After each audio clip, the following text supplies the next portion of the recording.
Wherever you go, whatever you do, throw a little at it. Omax, Vest and Briefs. April 23 இந்த தேதியை யாராலையும் மறக்க முடியாது. ஏன்னா தமிழ்நாட்டை அடுத்து யார் ஆள போறா அப்படின்னு தீர்மானிக்க போற எலெக்ஷனும் நடக்க போகுது. இவ்வளோ நாளாக அனல் பறந்துட்டு இருந்த தேர்தல் பிரச்சார களமும் முடிவுக்கு வரப்போகுது. இப்படி பிரச்சாரத்தில் யாரை ரோஸ் பண்ணாங்க, அரசியல் களத்தில் என்னெல்லாம் நடந்திருக்கு அப்படிங்கிறது தான் இன்றைய பக்கா பாலிடிக்ஸில் பார்க்க போகிறோம். 2026 சட்டமன்ற தேர்தல் திமுகவுக்கு முடிவு கட்ட போகிற தேர்தல். அதனால் நாங்கள் ஆட்சிக்கு வந்தோம் அப்படின்னா 3 மாதத்தில் கஞ்சா புழக்கத்தை ஒழிச்சிருவோம்.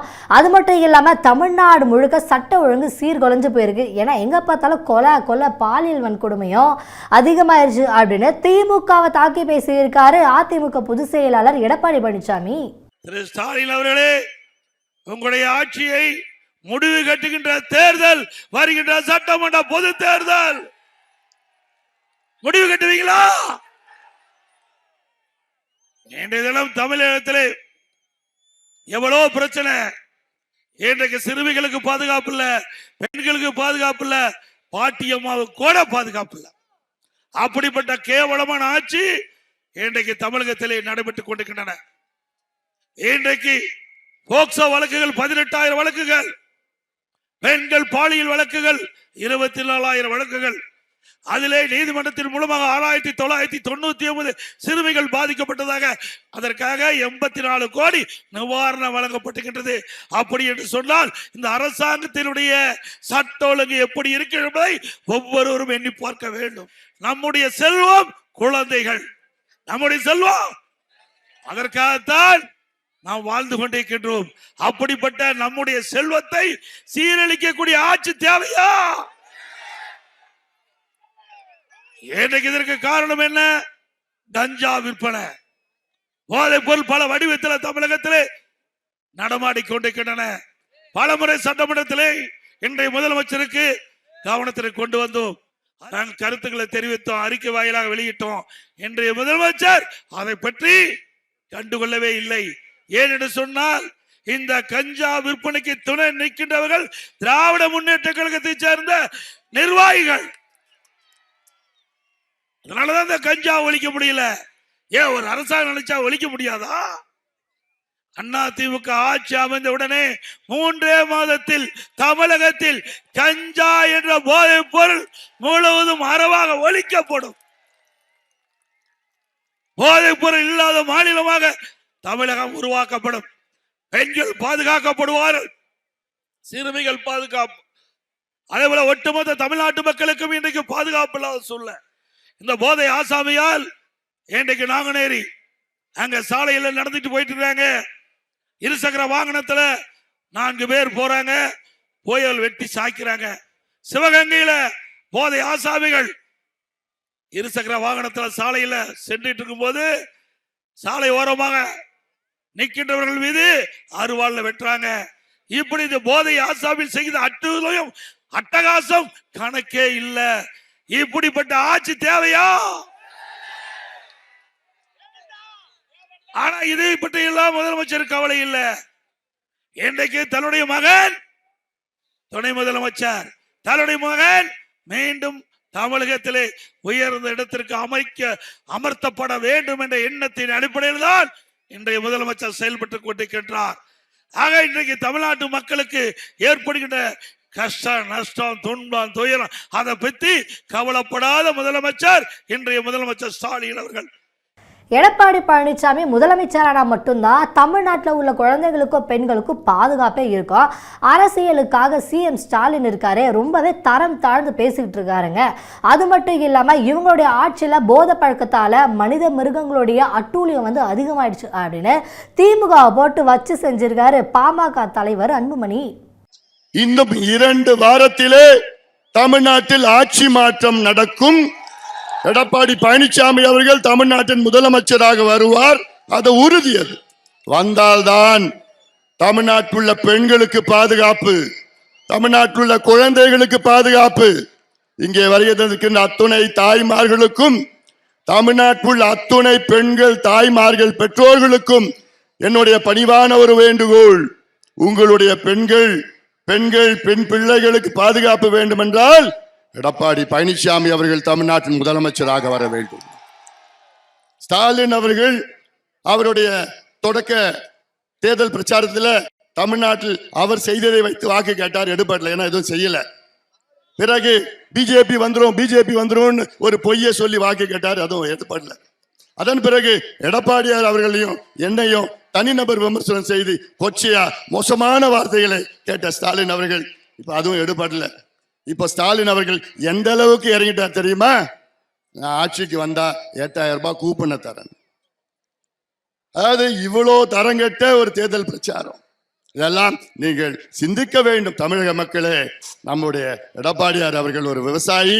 இந்த மாவட்டம் மட்டுமல்ல, தமிழ்நாட்டில் உள்ள விவசாய திட்டங்களை நிச்சயமாக நீர் திட்டங்களை கொண்டு வருவார். இன்னொன்னு நான் சொல்றேன், தமிழ்நாட்டில் கடந்த 5 ஆண்டு காலத்தில் ஒரே ஒரு நீர் திட்டம் கூட ஸ்டாலின் அவர்கள் கொண்டு வரவில்லை.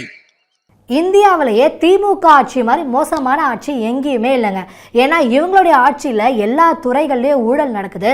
அதனால மக்கள் விரோத திமுகவை ஆட்சியிலேருந்து அகற்றி அதிமுகவை ஆட்சியில் அமர வைக்கணும் அப்படின்னு பிரச்சாரத்தில் பேசியிருக்காரு அமமுக பொதுச் செயலாளர் டிடிவி தினகரன்.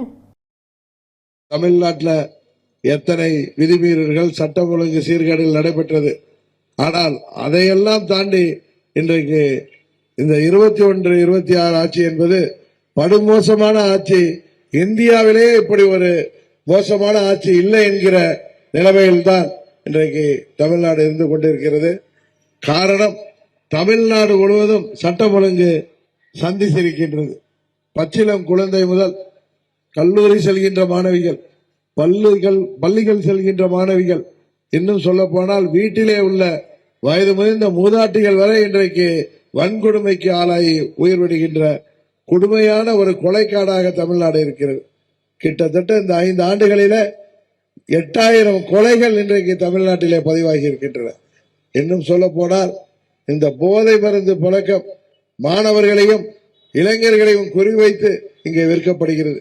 வீட்டிலே உள்ள தாய்மார்களும் பெரியோர்களும் முன்பெல்லாம் பெண் பிள்ளைகளை பள்ளிக்கு அனுப்பும் போதோ கல்லூரிக்கு அனுப்பிவிட்டு வேலைக்கு அனுப்பிவிட்டு அவர்கள் வீடு திரும்பும் வரை எப்படி வாசலிலே அமர்ந்து பெண் பிள்ளைகளுக்காக காத்திருப்பார்களோ அதையெல்லாம் தாண்டி இன்றைக்கு ஆண் பிள்ளை பெற்றவர்களும் பள்ளிக்கு செல்கின்ற தங்கள் வீட்டு பையன், கல்லூரிக்கு செல்கின்ற தங்கள் வீட்டு பையன், இளைஞர் வேலைக்கு செல்கின்ற தங்கள் வீட்டு இளைஞன் இந்த பாழாய் போன கஞ்சாவிற்கு அடிமையாகிவிடக் கூடாது என்கின்ற மன வருத்தத்தில், பயத்தில், அச்சத்தில் இன்றைக்கு வீட்டிலே வயிற்றிலே நெருப்பை கட்டிக்கொண்டு அவர்கள் காத்திருக்கின்ற சூழ்நிலை. இன்னும் சொல்ல போனால் இதுவரை நாம் கேள்விப்பட்டிராத அளவு சுதந்திரம் வாங்கிய பிறகு இந்தியாவில் இப்படி ஒரு மோசமான ஆட்சி இல்லை என்கிற அளவுக்கு தான் இந்த ஆட்சி நடைபெறுகிறது. காலையில பணியிடங்களை நிரப்புவதற்கும் பல ஆயிரம் கோடி ஊழல், அதுபோல பணியிடை மாற்றங்களுக்கும், அதாவது இங்க மதுரையிலிருந்து திண்டுக்கலுக்கு டிரான்ஸ்பருக்கு ஊழல் என கிட்டத்தட்ட 2500 கோடி ஊழல் ஒரு சோறு பதம் போல இன்றைக்கு அந்த நேரு அவர்களின் துறையில இன்றைக்கு கண்டுபிடிக்கப்பட்டிருக்கிறது. இதுபோல தமிழ்நாட்டில் அனைத்து துறைகளிலும் ஊழல். மாண்புமிகு பிரதமர் அவர்கள் சொன்னது போல அனைத்து நதிகளும் கடலிலே போய் கலப்பது போல தமிழ்நாட்டில் அனைத்து துறைகளிலும் நடக்கின்ற ஊழல்கள் ஒரு குடும்பத்திடம் போய் சென்னையில் சேர்கிறது என்றார்கள். அந்த குடும்பம் என்ன என்பது உங்களுக்கு எந்த குடும்பம் என்பது தெரியும். மீண்டும் நமது பகுதியில அம்மாவின் ஆட்சி, இந்த மக்கள் விரோத திமுக ஆட்சியை முடிவுக்கு கொண்டு வந்து அமைதி பூங்காவாக தமிழகம் திலங்க அம்மாவின் ஆட்சி மீண்டும் தமிழகத்தில் வர அனைத்து இந்திய அண்ணா திராவிட முன்னேற்ற கழகத்தின் தலைமையிலான கூட்டணிக்கு நீங்கள் வாக்களிக்க வேண்டும். பெண்கள் இடஒதுக்கீடு மசோதாவை இண்டி கூட்டணி எதிர்த்தது மன்னிக்க முடியாத ஒண்ணுங்க. இது மூலமா முதலமைச்சர் ஸ்டாலின் பெண்களுக்கு எதிரானவர்னு தெரிய வந்துருச்சு. அதனால என்டிஏ கூட்டணி ஜெயிக்கிறது கன்ஃபார்ம் அப்படின்னு சொல்லியிருக்காங்க பாஜக வேட்பாளர் தமிழிசை சவுந்தரராஜன். இரண்டாவது, பெண்கள் இடஒதுக்கீடை திமுக, காங்கிரஸ், மம்தா பானர்ஜி, கம்யூனிஸ்ட், விசிக போன்ற இண்டி கூட்டணிகள் எதிர்த்தது மன்னிக்க முடியாத குற்றம். மரியாதைக்குரிய பாரத பிரதமர் சொன்னதை போல தனது சுயநல அரசியலுக்காக பெண்களுக்கு கிடைக்க வேண்டிய அங்கீகாரத்தை மறுத்திருக்கிறார்கள் இந்த கட்சியினர். அதனால் திமுக தலைவர் அண்ணன் ஸ்டாலின் அவர்கள் பெண்களுக்கு எதிரானவர் என்பது அப்பட்டமாக வெளிப்பட்டிருக்கிறது. இதை பெண்கள் திமுகவிற்கு எதிராக, காங்கிரசுக்கு எதிராக வாக்களித்து தங்களது உணர்வுகளை வெளிப்படுத்துவார்கள் என்பதில் எந்தவித மாற்று கருத்தும் இல்லை. ஸ்டாலின் சொல்வதை போல ஆதரவு அலை வீசிக்கொண்டிருக்கிறது என்று சொல்கிறார்கள். பின்பு ஏன் அந்த கூட்டணியை சார்ந்தவர்கள் பதற்றத்தோடு இருக்கிறார்கள் என்பது நமக்கு புரியவில்லை. மயிலாப்பூரை பொறுத்த மட்டில் மயிலையில் பல பிரச்சனைகள் இருக்கிறது. இதையெல்லாம் சரி செய்வதற்காக நாங்கள் முயல்வோம். சென்னையை பொறுத்த மட்டில் மரியாதைக்குரிய அமித்ஷா அவர்களின் கூட்டம் சென்னை தேசிய ஜனநாயக கூட்டணியின் கோட்டையாக மாறி வருகிறது என்பதை வெளிப்படுத்தி இருக்கிறது என்பதுதான் உண்மை. அதனால் அனைவருமே மக்கள் தேசிய ஜனநாயக கூட்டணிக்கு வெற்றியை தர காத்திருக்கிறார்கள். அந்த வெற்றியை நாங்கள் பெறுவோம். ஸ்டாலின் அவர்கள் தொடர்ந்து மத்திய அரசை குறை கூறுவதும், முகத்திரையை கிழிப்பேன் என்று சொல்வதும், கூட்டணியை அடிமை கூட்டணி என்று சொல்வதும், பொருந்தா கூட்டணி என்று சொல்வதும், இந்த கூட்டணியை பார்த்து அவர் அதிகம் பயந்திருக்கிறார் என்பதைத்தான் காண்பிக்கிறது. மத்திய அரசு கொடுக்கிற திட்டங்களை ஸ்டாலின் தடுத்து நிறுத்துறாரு. அது மட்டுமா, இவருடைய ஆட்சியில போத கலாச்சாரம் அதிகமாயிடுச்சு, பெண்களுக்கும் பாதுகாப்பே இல்லை அப்படின்னு குற்றம் சாட்டியிருக்காங்க பாஜகவை பலர். வானதி ஸ்ரீனிவாசன். தமிழகம் வெகு வேகமாக மாற்றத்தை நோக்கி சென்று கொண்டிருக்கிறது. எங்க பார்த்தாலும் மக்களுடைய மனதில் இருக்கின்ற கோபத்தை, ஆற்றாமையை, அவர்கள் திமுக அரசின் மீதான வெறுப்பை எங்க சென்றாலும் எங்களுக்கு ஆதரவாக காட்டிக் கொண்டிருக்கிறார்கள். பெண்களுடைய பாதுகாப்பும் போதை பொருள் கலாச்சாரமும் இன்று ஒவ்வொரு வீட்டிலேயும் தாக்கத்தை ஏற்படுத்தி இருக்கிறது. எந்த வீட்டிற்கு சென்றாலும் கூட பெண்களுடைய பாதுகாப்பு, போதை பொருள் என்றால் உடனடியாக அங்கு இருக்கக்கூடிய சகோதரிகளும் தாய்மார்களும் நிச்சயம் ஸ்டாலின் அவர்களை வீட்டுக்கு அனுப்பியே ஆக வேண்டும் என்ற முடிவோடு இருக்கிறார்கள். இந்த பெண்களுடைய கோபம் இன்னும் கூட பல மடங்கு அதிகரித்திருக்கிறது. ஸ்டாலின் அவர்கள் பெண்களுக்கு இடஒதுக்கீடு மசோதாவில் செய்த துரோகம். அவருடைய தங்கச்சி மட்டும்தான் எம்பி ஆகணுமா, அவங்க வீட்டு பெண்மணிகள் மட்டும்தான் எம்எல்ஏ ஆகணும், அமைச்சர் ஆகணுமா, என்ன மாதிரி இங்க இருக்கிற சகோதரிகள் மாதிரி எம்எல்ஏ ஆகணும், எம்பி ஆகணும்னு சொன்னா மோடி அவர்கள் கொடுக்கின்ற சட்டத்தை திட்டமிட்டு பெண்களை அவமதிக்கின்ற, ஏமாற்றுகின்ற நோக்கத்தில் அந்த மசோதாவை தோற்கடித்தது ஸ்டாலின் அவர்களும் காங்கிரஸ் அவர்களும். இதை சகோதரிகள் மறந்துவிடக் கூடாது என்பது என்னுடைய கோரிக்கை. இது தமிழகத்தினுடைய வளர்ச்சிக்கான தேர்தல். பிரதமர் மோடி அவர்கள் சொன்ன மாதிரி ஏழைகளுக்கு வீடு கட்டி கொடுக்கணும்னு மோடி ஆசைப்படுறாரு. ஸ்டாலின் அவர்கள் தடுக்கிறார். 75 வயசுக்கு மேல இருக்கிற பெற்றோர்களுக்கு மருத்துவ காப்பீடு இலவசமா கொடுக்கணும்னு மோடி ஐயா நினைக்கிறார். ஆனால் ஸ்டாலின் அவர்கள் தடுக்கிறார். விஸ்வகர்மா சமுதாயத்திற்கு அற்புதமான திட்டத்தை மோடி அவர்கள் கொடுத்தார். தமிழ்நாட்டுல மட்டும்தாங்க அந்த திட்டம் நடைபெறல. இந்தியா முழுவதும் லட்சக்கணக்கான விஸ்வகர்மா சமுதாயம் பலன் பெற்றுக் கொண்டிருக்கிறது. ஆனா இங்க அந்த பலன் கிடைக்கல. ஒவ்வொரு வீட்டுக்கும் 75,000 ரூபாய் நீங்க சோலார் போட்டுக்கலாம்னு மோடி அவர்கள் சொல்றாரு, கொடுக்க தயாரா இருக்காரு. ஆனா ஸ்டாலின் அவர்கள் தடுக்கிறார். இந்த மாதிரி ஒரு ஆட்சி இன்னும் 5 ஆண்டு காலம் நடந்தால் நம் தமிழ்நாட்டில் இருக்கின்ற ஏழைகளுடைய நிலைமை என்ன எண்ணி பாருங்க. நோயாளிகளுக்கு ஜன் ஔஷதி ரொம்ப குறைச்சு விலையில மருந்து மாத்திரை, 5 லட்சம் ரூபாய் காப்பீடு, மருத்துவ காப்பீடு ஒவ்வொரு குடும்பத்துக்கும். சகோதரிகளுக்கு இன்றைக்கு நிதி வங்கிகள் வாயிலாக கொடுத்து சொந்த கால நின்று நீ சம்பாரியமான மோடி சொல்றாரு. ஆனா ஸ்டாலின் அவர்கள் பெண்கள் வீட்டை விட்டு வெளியில போகாதீங்க, உங்களுக்கு எல்லாம் பாதுகாப்பு இல்ல, நீங்க வீட்டுக்குள்ளேயே முடங்கி கிடங்கன்னு ஸ்டாலின் சொல்றாரு. அதனால் முடிவெடுக்க வேண்டிய நேரம் சகோதரிகளே. அண்ணா, அதாவதுங்கண்ணா தேங்காவை ஒரே புட போட்டவங்கண்ணா அது செதறிடுங்கண்ணா. அந்த மாதிரி தாங்கண்ணா திமுக கூட்டணி செதறி கிடக்குது. அது மட்டும் இல்லாமல் தமிழ்நாட்டில் சிஎம் ஸ்டாலினை விடனா அதிகமாக கப்சா விடுறவர் அமைச்சர் நாசருங்கண்ணா. அதனால தொகுதி மறுவரையறை மசோதாவை தோற்கடித்த திமுக காங்கிரஸ்க்கு எதிராக கண்டிப்பாக எல்லாரும் ஓட்டு போடணுங்கண்ணா அப்படிங்கிற மாதிரி சொல்லியிருக்காரு பாஜக தேசிய பொதுக்குழு உறுப்பினர் அண்ணாமலை. நானும் ஆவடியினுடைய சட்டமன்ற உறுப்பினர் திரு ஆவடி நாசர் அவர்கள் செய்திருக்கக்கூடிய சாதனை எல்லாம் உங்ககிட்ட பட்டியல் போடுறேன். நிறைய சாதனை செய்திருக்கின்றார்கள். 5 ஆண்டு காலம் சட்டமன்ற உறுப்பினராக அமைச்சராக என்ன பண்ணிருக்காருன்னு கேட்டீங்கன்னா, முதல் சாதனை தன்னுடைய கட்சிக்காரங்களை கல்லால் அடித்தது முதல் சாதனை. தமிழகத்தில் இருக்கிற எல்லோருமே அதை தொலைக்காட்சியை பார்த்து இரண்டாவது சாதனை, பால் மற்றும் பால் பொருட்களுடைய விலையை பலமுறை உயர்த்தி அதெல்லாம் மோடி ஐயா தலையின் மீது போட்டது இரண்டாவது சாதனை. உயர்த்துறதெல்லாம் இவங்க போட்ட பழியெல்லாம் மத்திய அரசின் மீது. மூன்றாவது மிக முக்கியமான சாதனை, பால்வளத்துறையை ஊழல் துறையாக முழுவதும் மாற்றிருக்கக்கூடிய ஒரு சாதனை. நான்காவது, திருவள்ளூர் மாவட்டத்தில் தான் வைத்ததுதான் சட்டம் என்று தன்னுடைய துறையை தாண்டி மற்ற துறையிலையும் கமிஷன் வாங்கியது நான்காவது ஒரு சாதனை. கஞ்சா விற்கிறவன், கொலை செய்யறவன் யாராக இருந்தாலும் கூப்பிட்டு போட்டோ எடுத்துக்கொண்டது நான்காவது சாதனை. தவறு செய்யக்கூடிய ரவுடியாக இருந்தாலும் ஆவடி நாசர் அவர்களோட புகைப்படம். கடைசியாக ஆவடி மாநகராட்சியினுடைய அறிவிக்கப்படாத மேயராக தன்னுடைய மகன் ஆசிம் ராஜாவை இங்க உட்கார வச்சது இன்னொரு சாதனை. இதெல்லாம் பார்த்துதான் பியூஸ புடுங்குற மாதிரி பதவியை புடுங்கி அதன் பிறகு யார் கை காலில் விழுந்து மறுபடியும் கல்வி நேரத்தில் அமைச்சராக வந்து கொண்டிருக்கின்றார். அருமை சொந்தங்களே, எத்தனை போய் 2021 சட்டமன்ற தேர்தலில் எத்தனை போய் சொல்லி உங்களுடைய வாக்குகள் எல்லாம் வாங்கினார்கள்.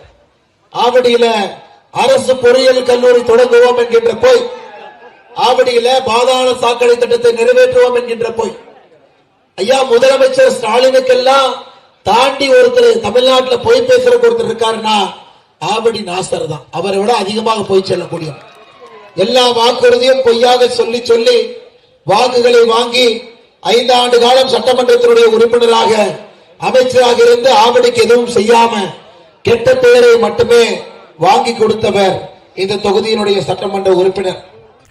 திமுகவும் காங்கிரஸும் சந்தர்ப்பவாதிங்க. ஏன்னா சாதாரண குடும்பத்தில் பிறந்த பெண்களும் எல்லா துறைகள்லையும் முன்னேறணுங்கிறதுக்காக மத்திய அரசு கொண்டு வந்த இந்த 33% இடஒதுக்கீட்டுக்கு எதிராக ஓட்டு போட்டு ஒட்டுமொத்த பெண்களுடைய இதயத்தை குத்தி கொலை பண்ணிட்டாங்க அப்படின்னு குற்றம் சாட்டி இருக்காங்க பாஜக மாநில துணைத் தலைவர் குஷ்பு. ஆனா ஒரு பெண்ணாக முறையில உங்க முன்னாடி உட்கார்ந்துட்டு இன்னைக்கு மசோதை பத்தி பேசும்போது இது நிகாரிக்கப்பட்டது. உங்களுக்கு இதுக்கு முழுக்க காரணம் காங்கிரஸ், திமுக, வெஸ்ட் பெங்கால் இருக்குது டிஎம்சி, சமாஜ்வாதி பார்ட்டி. இந்த மாதிரி நம்ம நாட்டில் வாழ்ந்துட்டு இருக்க பெண்களுக்கு எதிரான செயல் அவங்க பண்ணிட்டு பார்லிமெண்ட்ல கைத்தட்டி அவங்க செலிப்ரேட் பண்றாங்க. ஏதோ அவங்க ஜெயிச்ச மாதிரி.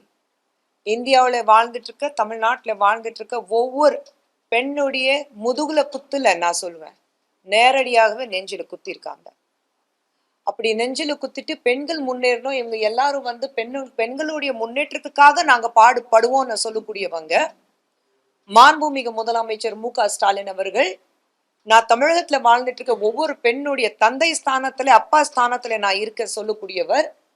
ஒவ்வொரு பெண்ணுடைய நெஞ்சில குத்தி அவங்க காலில் அடிச்சு, நீ முன்னேறக்கூடாது, நீ வீட்டுல மட்டும்தான் உட்காரணும், முடங்கி ஒரு இடத்துல கிடைக்கணும்னு சொல்லி ஒரு செயல் இன்னைக்கு அவங்க காட்டியிருக்கிறாங்க. திராவிட முன்னேற்ற கழகம் இருக்கட்டும், காங்கிரஸ் இருக்கட்டும், இந்த கூட்டணி பார்க்கும்போது இந்தியாவிலேயே நம்ம தேசத்திலேயே நடந்த எல்லா வகையான ஊழலுக்கு அவங்க காரணமா இருந்திருக்காங்க. ஒரு காலத்துல உலகத்திலேயே நம்ம தேசம் பார்க்கும்போது, நம்ம பாரத தேசத்தை நோக்கி பார்க்கும்போது ஊழலுக்கு பேர் போன ஒரு தேசம் எது, ஒரு நாடு எது அப்படின்னு சொல்லும் போதும் வெறும் இந்தியா மட்டும்தான் இருந்தது. ஆனா பிரதமர் மோடி அவர்கள் ஆட்சியிலிருந்து, பாஜக சென்ட்ரலுக்கு வந்ததுல இருந்து நம்ம எந்த அளவுக்கு முன்னேறி இருக்கோம் உலகத்துக்கே தெரியும். இந்த முன்னேற்றம் திராவிட முன்னேற்ற கழகம் அண்ட் காங்கிரஸ்க்கு மட்டும் கண்ணுக்கு தெரியல. தோத்துருவோங்கிற பயத்தினால தான் திமுக ஒட்டுமொத்த பணத்தையும் அள்ளி இறைச்சிக்கிட்டு இருக்கிறாங்க. இதுக்கு திமுக நியமிச்சிருக்கக்கூடிய அதிகாரிகளும் துணை போயிட்டு இருக்கிறாங்க. முக்கியமாக ட்ரக்ஸை கட்டுப்படுத்த முடியாமல் திணறிக்கிட்டு இருக்க போலீஸ்காரங்களும் திமுகவுக்கு சப்போர்ட் பண்ணுறாங்க அப்படின்னு விமர்சனம் பண்ணியிருக்காங்க பாமக வேட்பாளர் திலகபாமா. தேர்தல் நெருங்க திமுகவுக்கு தோல்வி பயம் அதிகமாயிடுச்சு. கூப்பன் கொடுத்து பார்த்தாங்க, வேலை செய்யல. இப்ப அடுத்து வெளியூர்ல இருந்து ஆட்களை இறக்கி இருக்கிறார்கள். உள்ளூர் ஆட்கள் பார்த்து உள்ளூர் பிரச்சாரத்தை ஏற்படுத்தாம வெளியூர்ல இருந்து ஆட்களை இறக்கி இருக்கிறார்கள். எதற்கு? பிரச்சாரத்துக்கு இல்ல, பணம் கொடுப்பதற்கு. அந்த பணம் கொடுக்கிற பணி அவங்க சரூரா வேலை பார்க்கறாங்க. அவங்க எங்க போகலாம் போகக்கூடாதுங்கிறத காவல்துறையா அவங்களுக்கு தகவல் கொடுக்குறாங்க. இங்கே இவங்க வந்துருவாங்க, நீங்கள் அங்கே போய்க்கிங்க அப்படிங்கிற தகவல் வந்து கொடுக்கப்படுது. இது மிக மோசமான ஜனநாயகத்துக்கு எதிரான நடவடிக்கை. இதை பாட்டாளி மக்கள் கட்சியின் சார்பாகவும் அந்த அனைத்து இந்திய அண்ணா திராவிட முன்னேற்ற கழகத்தின் தலைமையிலான தேசிய ஜனநாயக கூட்டணி கட்சிகளின் சார்பாகவும் வன்மையாக கண்டிக்கிறோம். அவங்க வெறும் கணக்கு தான் எடுக்கிறாங்களா, எத்தனை பேர் இருக்குன்னு கேட்டுட்டு பணம் கொடுக்குறாங்களா? இது வந்து உலகறிஞ்ச உண்மையா இருக்கு. இதை தடுக்க முடியாமல், எப்படி கஞ்சாவை தடுக்க முடியாமல், போதைப் பொருளை தடுக்க முடியாமல், பெண்களுக்கு எதிரான குற்றங்களை தடுக்காமல் காவல்துறை திண்டாடியதோ அதே போல திண்டாடி கொண்டு இருக்கிறது. நான் ஏற்கனவே இங்கே வந்தபோதே சொன்னேன், தேர்தல் இங்கே பொறுப்பாளராக இருக்கிற அத்தனை பேரும் ஆடி சேகர் அவர்களால் நியமிக்கப்பட்டவர்கள். அதனால் அவர்கள் ஒருதலை பட்சமாக தான் செயல்படுவார்கள். ஆனால் அதிகாரிகள் எப்படி வேண்டாமாலும் இருந்துட்டு போகட்டும், இதை இப்போதைக்கான மாற்றுவதற்கான சூழலுக்கு தமிழக அரசு ஒத்துழைக்கவில்லை. ஆனால் மக்கள் மனங்களை வென்றி இருக்கிறோம். அது மிக முக்கியமானதாக பார்க்கிறோம். சிங்கப்பெண், அதாவது லேடி துரந்தர் தான் அன்னியார் பிரேமலதா விஜயகாந்த். ஏன்னா திமுக கூட்டணியில் இருந்துக்கிட்டே எல்லா விஷயங்களையும் சல்லியாக போட்டு உடச்சிக்கிட்டு இருக்கிறாங்க. என்னதான் இவங்க கூட்டணியில் இருந்தாலும் பழைய பாசம் விட்டு போகுமா? நமக்காக தேசிய ஜனநாயக கூட்டணிக்காக ஓட்டு கேட்டு பிரச்சாரம் பண்ணுறாங்க அப்படின்னு விமர்சனம் பண்ணியிருக்காங்க பாஜக நிர்வாகி கஸ்தூரி. அங்க ஒரு சிங்கப்பெண்மணி, ஒரு லேடி துரந்தர் இருக்கிறாங்க. அந்த லேடி துரந்தர் யாருன்னா அன்னியார் பிரேமலதா விஜயகாந்த். அண்ணம்மா ஒரு அங்கே கூட்டணியில இருந்துகிட்டே எல்லாத்தையும் போட்டு வச்சது. ஆட்சியில ஸ்டாலின் ஆட்சியில பாலியல் தொல்லை நம்மளுக்கு அது நல்ல பேச சொல்ல முடியும், அங்கதான் சொல்ல முடியும். இங்க வந்து பாரு அறுபது இங்க சீரியஸா சொல்றாங்கம்மா. நமக்கு கிருத்திகா இருக்கிறாங்க, அந்த பொண்ணு பிரச்சாரம் பண்ணியிருக்காங்க. உண்மையை சொல்லி ரொம்ப அருமையா பிரச்சாரம் பண்ணியிருக்காங்க.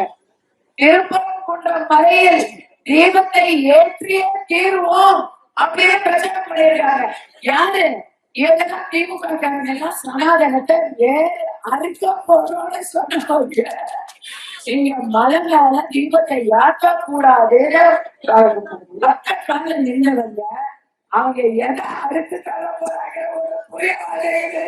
ஸ்டாலின் கொடுக்குற 8000 ரூபாய் கூப்பனை வச்சு எந்த கடையில் போய் ஃப்ரிட்ஜு, வாஷிங் மிஷின்லாம் வாங்க முடியும்? இதெல்லாம் மக்களை ஏமாத்துற வேலைங்க. அது மட்டும் இல்லாமல் எலெக்ஷனுக்கு முன்னாடி மக்களுடைய காலை பிடிக்கிற திமுக எலெக்ஷன் முடிஞ்சதுக்கு அப்புறமா மக்களோட கழுத்தை பிடிப்பாங்க அப்படின்னு அட்டாக் பண்ணி பேசியிருக்காங்க அதிமுக கொள்கை பரப்பு செயலாளர் விந்தியா. இந்த 5 வருஷத்துல சொல்லிக்கிற மாதிரி திமுக ஏதாவது திட்டங்களை கொண்டு வந்தாங்களா? உங்களுக்கு ஏதாவது கொடுத்தாங்களா? இன்னைக்கு திமுக பிச்சை தமிழ்நாட்டு பெண்களை ஏமாற்றி ஆட்சியில இருக்காங்க திமுக. நாங்க ஆட்சிக்கு வந்தா மாசம் மாசம் 1000 ரூபாய் தரோன்னு சொன்னாங்க திமுகவும் ஸ்டாலினும். பெண்கள் அப்பாவிங்க தானே நம்பி ஓட்டு போட்டாங்க. ஆனா ஸ்டாலின் முதல்வரான உடனே, திமுக ஆட்சிக்கு வந்த உடனே உங்களுக்கு 1000 ரூபாய் கொடுத்தாங்களா? இல்ல. 28 மாசம் கழிச்சு கொடுத்தாங்க. 28 மாசம். அதுவும் உங்க மேல அக்கறையில, பெண்கள் மேல அக்கறையில 1000 ரூபாய் கொடுக்கல. அதுவும் எல்லா பெண்களுக்கும் 1000 ரூபாய் கொடுத்தாங்களா? இல்ல. தகுதியானவங்களுக்கு மட்டுமே 1000 ரூபாய்னு சொன்னாங்க. தெரியாம தான் கேக்குற, அடுத்தவன் பொண்டாட்டிக்கு தகுதி இருக்கு இல்லன்னு சொல்றதுக்கு ஸ்டாலின் யாரு? எல்லாருக்கும் கொடுக்கணும்ல. தேர்தல் சமயத்துல சொன்னாங்களா நாங்க தகுதியானவங்க? பாருங்க, 8000 ரூபாய் கொடுத்தா TV, fridge, mixie, grinder, washing machine எல்லாமே கொடுப்பாங்களா பாட்டி? எவ்வளவு கம்மியான விலைக்கு இத்தனை பொருள் வருமா? ஏமாத்த பாக்குறாங்க. இன்னைக்கு இருக்கிற விலைவாசியில எதுவுமே 8000 ரூபாய்க்கு வாங்க முடியாது. தயவு செஞ்சு திருட்டு திமுகவை நம்பி ஏமாறாதீங்க. தேர்தல் சமயத்துல மட்டுமே வருவாங்க, மக்களை பார்ப்பாங்க. தேர்தல் முடிஞ்சதுக்கு அப்புறம் மக்களை திரும்பி கூட பார்க்க மாட்டாங்க. தேர்தல் சமயத்துல திமுக மக்களோட காலை பிடிக்கும், தேர்தல் முடிஞ்ச உடனே மக்களோட கழுத்து பிடிக்கும். தயவு செஞ்சு அவங்களை நம்பாதீங்க. தேர்தல் சமயத்துல வருவாங்க, வந்து நாங்க விவசாய கடன், கல்வி கடன்,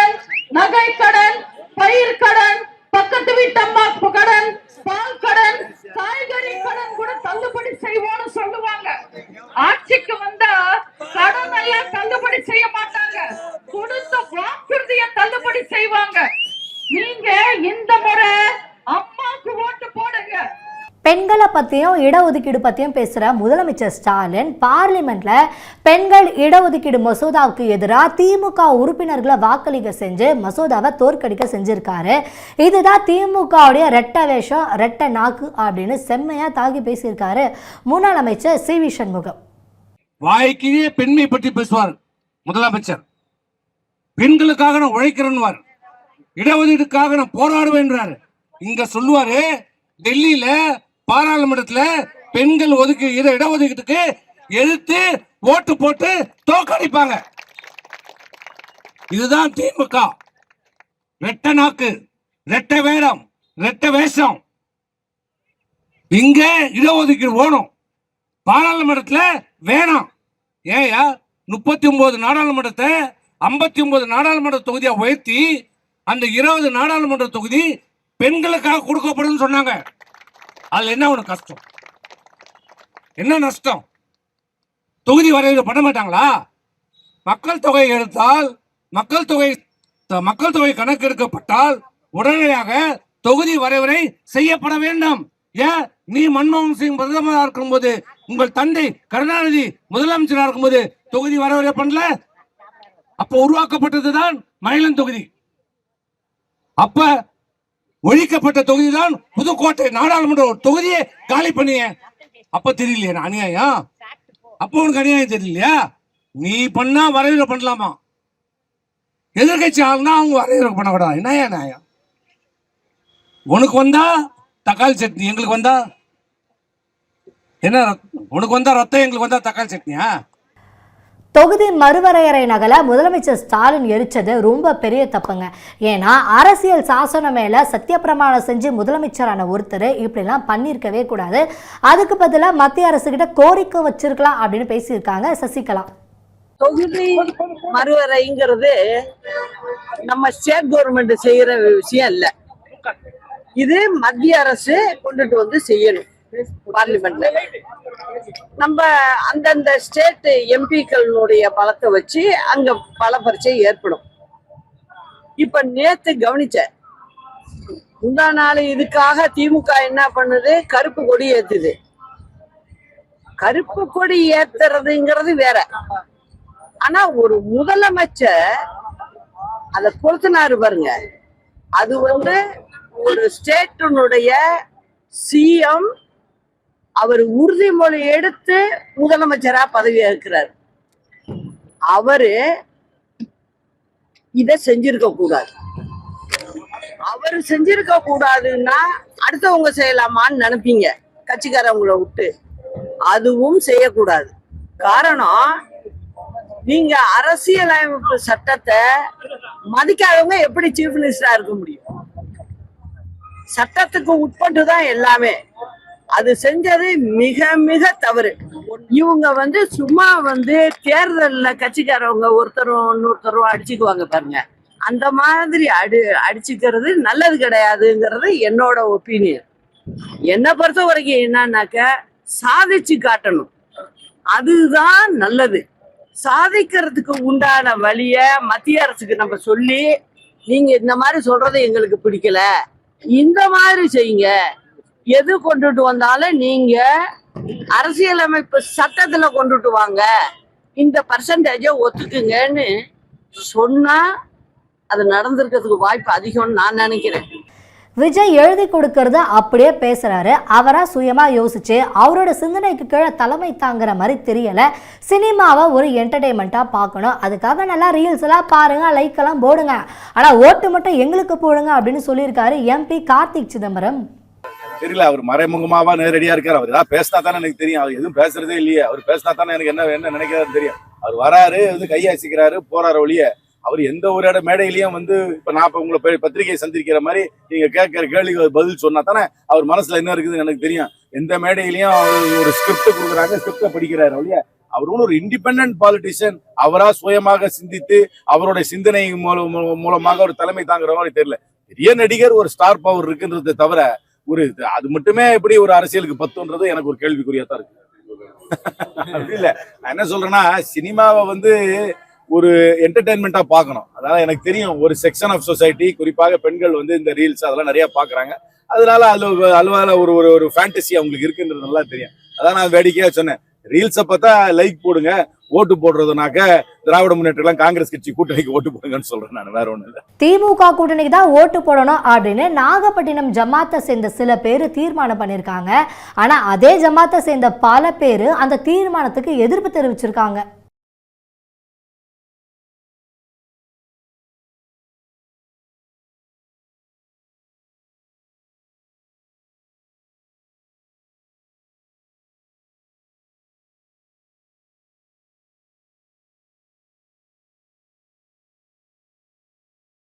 ராகுல் சார், உங்களை மரியாதையாக வரவேற்கணும் தானே மனோ தங்கராஜ் வந்து சால்வையெல்லாம் போத்த வராரு.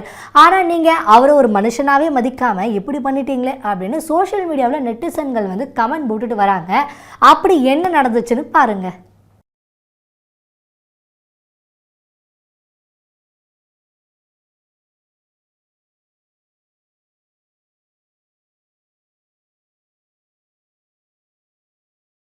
கரூர் டிஸ்ட்ரிக்ட்ல கோயில் இனாம் இடப்பிரச்சனை சம்பந்தமா அதிமுக சார்பில் நோட்டீஸ் அடிச்சு அதிமுக காரங்க மக்கள் கிட்ட கொடுத்து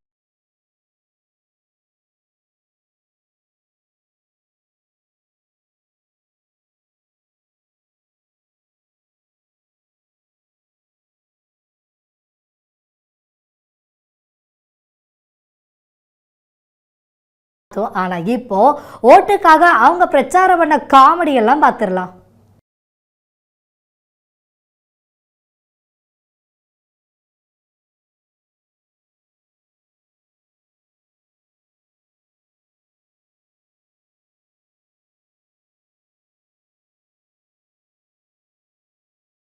சம்பவங்களை பக்கா பாலிடிக்ஸ்ல பார்த்தோம். அடுத்து வேறு ஒரு பக்கா பாலிடிக்ஸ் பகுதியில் சந்திக்கலாம்.